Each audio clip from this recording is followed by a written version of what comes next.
Before beginning yard work, inspect ladders, mowers, trimmers, and saws to be sure they're in proper working condition. Walk the yard and clear objects that could become projectiles or tripping hazards. Never work on equipment while it's in use or plugged into electricity, and never remove protective guards from machines. Use safe work techniques and be aware of power lines in your work area.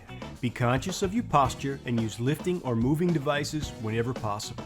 Wear the appropriate personal protective equipment such as safety glasses, goggles, respirators, dust masks, gloves, and earplugs to protect you while doing yard work.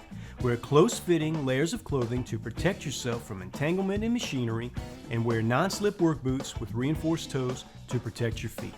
Read safety data sheets for pesticides and other chemicals.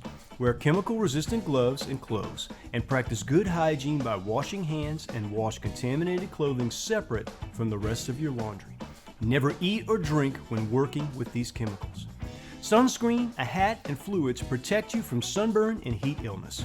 Long sleeves, long pants, and light colors protect you from the sun, insects, plant irritants, and allergens. Insects can carry disease, so it's important to protect yourself against bites and stings with insect repellent. This has been Zero to Safety in 60 Seconds. Remember to always aim for safety.